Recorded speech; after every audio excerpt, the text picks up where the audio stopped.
33장 14절 16절입니다. 여호와의 말씀이니라. 보라, 내가 이스라엘 집과 유다 집에 대하여 일러준 선한 말을 성취할 날이 이르리라. 그날 그때 내가 다윗에게서 한 공의로운 가지가 나게 하리니 그가 이 땅에 정의와 공의를 실행할 것이라. 그 날에 유다가 구원을 받겠고 예루살렘이 안전히 살 것이며 이 성은 여호와는 우리의 의라는 이름을 얻으리라. 아멘.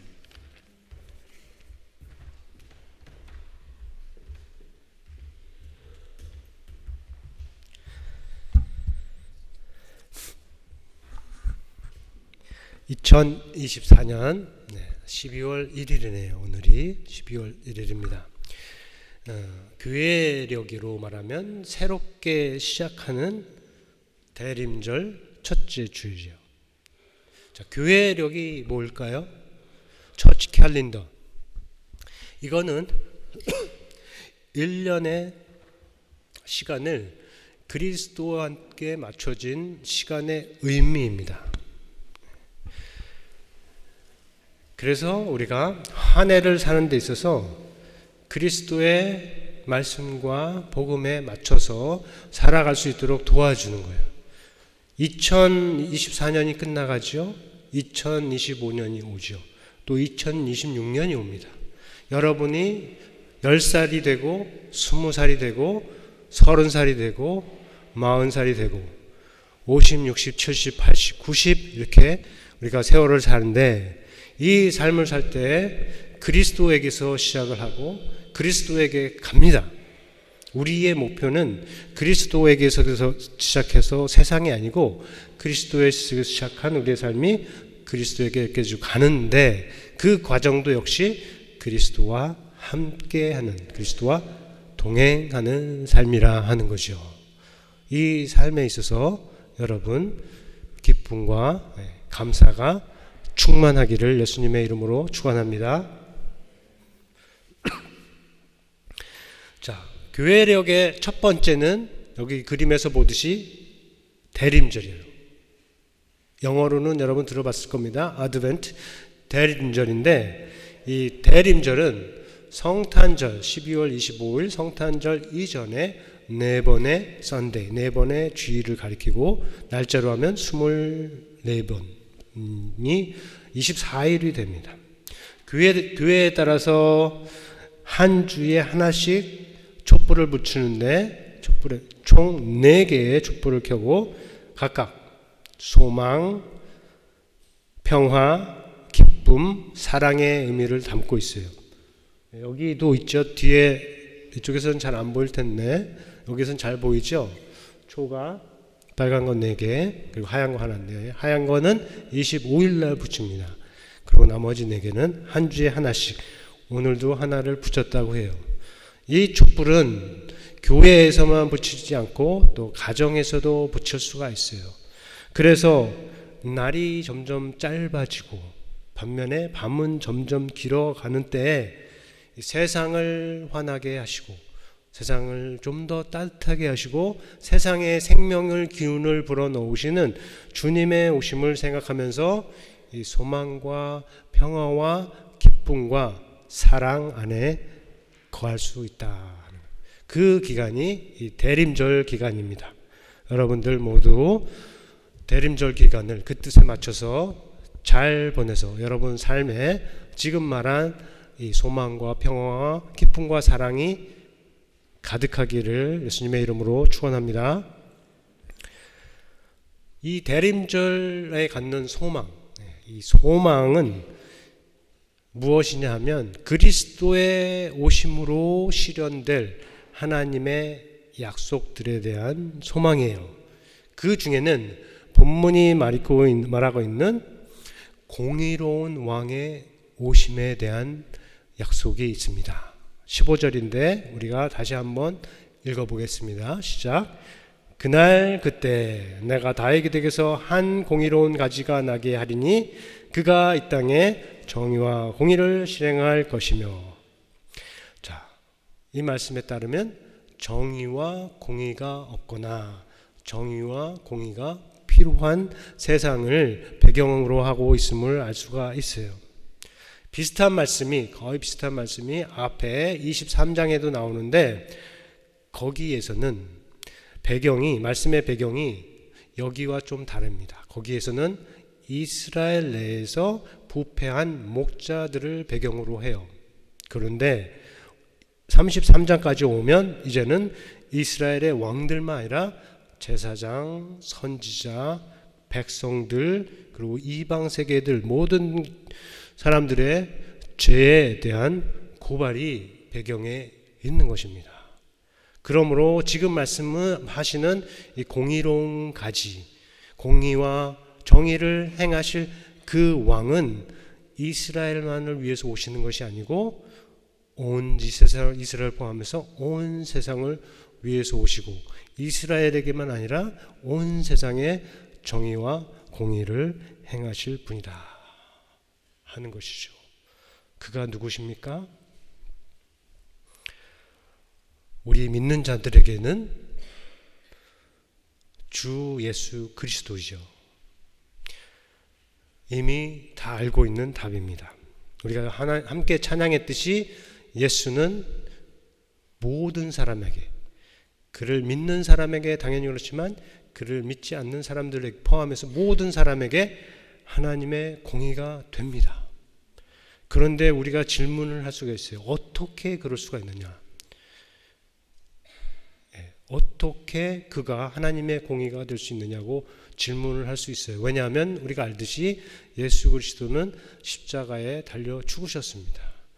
불의한 사람들에 의해서 그렇게 죽임을 당한 사람이 어떻게 하나님의 공의가 될 수 있는가 물을 수 있고, 유대인들이나 무슬림들 그리고 다른 어떤 종교인에게도 이것은 쉬운 얘기가 아닙니다. 그렇게 죽은 사람은 하나님의 공의라고 말하기 어렵습니다. 많은 이유가 있지만 그 중에 하나는 그들에게는 공의, 정의라는 것이 미리 정해진 개념이기 때문에요. 그것이 무엇을 뜻하는지 이미 고정된 답이 있기 때문에 십자가에 달려 죽으신 예수 그리스도와 공의를 하나님의 공의를 연결하기가 어려운 것입니다. 정의가 무엇인가요? 우리가 생각해 보세요. 정의, justice, righteousness. 여기 정의하고 공의 나오는데 둘 사이에 미묘한 의미 차이는 있지만 오늘은 하나로 보고 정의가 무엇인가요? 어떤 사람들에게는 정의라고 하면 받은 대로 갚아주는 것이에요. 그래서 예전에 많이 말하듯이 눈에는 눈, 이에는 이, 생명에는 생명으로 갚는 것이 정의다 라고 생각을 합니다. 가장 원시적인 정의의 개념이라고 할 수가 있어요. 그 다음에는 죄에 따라서 형기를 정하고 벌을 정하고 그리고 감옥에 가두는 거죠. 1년짜리, 10년짜리, 50년짜리 이런 식으로 감옥에 가두는 것이에요. 대부분의 현대 국가들에서 취하는 정의입니다.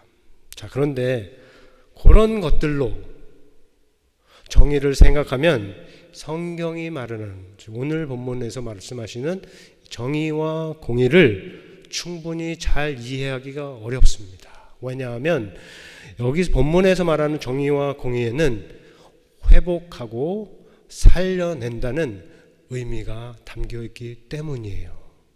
오늘 본문을 감싸고 있는 예레미야에는 회복에 관한 말씀이 굉장히 많아요. 앞에 있는 6절 7에서 8절만 보아도 그 안에는 치유, 이 세 절 안에 치유, 은혜, 회복, 세움, 깨끗이 함, 사함 이런 말씀이 담겨 있어요. 그러니까 주께서 하나님께서 세우실 이 공의로운 목자가 누구이든지 간에 그가 행할 정의와 공의에는 죄를 사하고 깨끗하게 하고 고치고 회복하고 세우는 그러한 복잡한 과정이 함께 들어있다 하는 것입니다. 요즘의 사법 시스템으로 말하자면 회복적 사법 아니면 회복적 정의라고 하는 것이 있는데 그것과 같아요. 영어로 restorative justice라는 것이 있습니다. 이 법 쪽에 그거와 비슷하다고 할 수가 있어요. 자, 2011년 그러니까 지금부터 13년 전이죠. 2011년 7월 30일에 노팅엄의 시내 중심에서 한 사람이 맞고 쓰러져서 죽는 사건이 있었어요. 쓰러진 사람은 28살 제임스 호지킨슨이라는 사람이고 그리고 때린 사람은 19살 제이콥 던이라는 사람이에요. 둘은 서로 전혀 알지 못하는 사이입니다. 제임스는 그날이 토요일인데 아버지와 동생과 함께 이제 잉글랜드하고 인디아가 크리켓 하는 경기를 보았고 그리고 술도 마셨고 즐거운 시간을 보냈고 마지막 펍에 들렸는데 여기에서 이제 사고가 나기 시작한 겁니다. 이 제이콥의 친구들이 제임스 동생의 선글라스를 뺏어간 거예요. 그래서 제임스가 따라 나갔습니다. 뺏어간 거는 다른 게 아니고 선글라스를 가져간다기보다는 그냥 싸우려고 뺏어간 거예요. 그걸 모르고 제임스가 따라갔고 그리고 신랑이가 있는 딸 사이에 이 제이콥이 갑자기 어디선가 나타나서 제임스를 때렸어요. 딱 한 방, 원 펀치 때렸는데 느낌이 안 좋았습니다. 그리고 제이콥은 바로 도망을 갔지만 쓰러진 제임스는 병원으로 갔고 9일 동안 코마 상태에 있다가 결국은 세상을 떠나게 되었죠. 자, 이 달아난 제이콥을 어떻게 해야 할까요? 여기에 정의의 문제가 들어온 겁니다. 간신히 한 달 동안 숨어 지냈어요. 그런데 한 달 후에 고발하는 친구가 있어서 이제 잡혔고 30개월의 형을 받았습니다. 부모한테는 제임스의 부모한테는 말도 안 되는 형이지만 30개월을 받았어요. 왜냐하면 살인의 의도가 없었고 다른 요인들이 참작이 되었기 때문이에요. 제이콥이 감옥에 갔어요. 그리고 자기는 그냥 운이 나빴다. 그냥 한 대만 때렸다. 뉘우침은 전혀 없었고 그리고 자기를 밀고 간 친구들에게 복수하기로 마음을 다짐을 하고 있었던 것이에요. 그리고 그 30개월 중에서도 단 13개월만 생활을 하고 감옥을 나와서 출소를 했어요. 자, 제임스 부모의 입장에서 볼 때 여기에는 정의가 없다고 할 수가 있어요. 당시 여기까만 보면 자기 아들의 생명과 그리고 그 생명을 앗아간 이의 벌이 매치가 안 되는 겁니다. 그러니까 제임스의 부모님의 마음에도 화가 분노가 가득한 것이요. 그런데 이 제이콥이 출소한 후에 앞에서 말한 이 회복의 정의를 통해서 이게 시스템적으로 있는데 이 시스템을 통해서 제임스의 부모님과 그리고 제이콥이 소통을 시작을 한 겁니다. 제임스의 부모님이 시간이 지나갔지만 이제는 도무지 이해할 수 없는 것을 그래도 한번 이해하려고 노력을 하기 시작을 한 것이죠. 제이콥이라는 사람은 과연 어떤 사람인가 아니면 어떤 인간인가, 왜 내 아들을 때렸는가, 이런 것들이 궁금해서 알고 싶었던 것이에요. 제이콥은 출소했어요. 그렇기 때문에 여기에 응하지 않아도 됐지만 하겠다고 동의를 했습니다. 그리고 얼굴은 보지 않고 서로 편지로 2년 6개월의 시간을 함께 보냈어요. 그렇게 시작한 소통에서 변화가 나타나기 시작했는데 제임스 부모님이 물었죠. 도대체 왜 그렇게 했느냐? 제이콥이 생각할 수 있는 답은 이거였어요. 그냥 친구들한테 전화를 받았다. 상황이 악화되기 시작했다 해서 전화를 받고 와서 그 상황을 보고 그냥 때렸다, 이렇게 대답을 한 거죠. 그러니까 제임스 부모는 전혀 말이 되지 않는 대답이 되는 것입니다. 하지만 그렇게 말한 제이콥, 그에게는 자기를 돌아보는 계기가 시작이 된 거예요. 자기가 그때 왜 그랬는지, 도대체 무엇이 자기를 그런 사람으로 만들었는지 곰곰이 생각을 하기 시작을 한 것이죠. 그래서 자신을 돌아보게 됩니다. 마약과 폭력과 범죄가 많은 지역에서 자랐고 7살 때 부모가 이혼을 했고 엄마는 자기와 동생을 위해서 일은 하지만 알코올 중독자였고, 그래서 일찍부터 학교에서 문제 아들과 어울렸고 공부에는 관심이 없다 라고 말해서 학교에서 쫓겨났고 14살 때부터 학교 밖에서 알코올, 마약, 싸움에 빠졌던 자기 자신을 돌아볼 수가 있게 되었습니다. 그리고 그때는 정말 자기들이 하고 있는 그 일들이 다른 사람들에게 그렇게 큰 심각한 해가 될 것임을 전혀 몰랐다는 것도 깨닫게 되었습니다. 그리고 서서히 변명하고 비방하던 자리에서 떠나서 이제 자기의 잘못을 인정하기 시작을 한 것이죠. 엄마가 자기 때문에 직장을 잃게 되고 또 얼마 후에 세상을 떠났기 때문일 수도 있고, 또 그거보다는 제임스의 부모가 그에게 보여준 긍휼과 관심에 마음이 움직이기 시작한 것이 있습니다. 그래서 그들을 위해서, 제임스의 부모님들을 위해서, 더 나아가서는 제임스를 위해서 학교에 가겠다, 공부를 하겠다, 시험을 보겠다, 그래서 대학을 가겠다, 이렇게 했습니다. 13년이 지난 지금 그는 결혼도 했고 아이들도 있고 책도 썼고 그리고 청소년 교육에도 나가는 사람이 되었습니다. 자, 그럼 이제 정의가 이루어진 것일까요? 적어도 제임스의 부모에게는 그런 것 같습니다. 아들의 목숨을 앗아간 것은 도무지 아무리 시간이 지나도 용서할 수 없지만 제이콥이 자기 잘못을 인정하고 인생의 방향을 튼 것을 존중을 하고, 그리고 떠나간 아들도 회복적 정의를 통해서 얻게 된 이 제이콥의 결과에 대해서 기뻤을 것이다 라고 생각을 한다 하는 것이죠.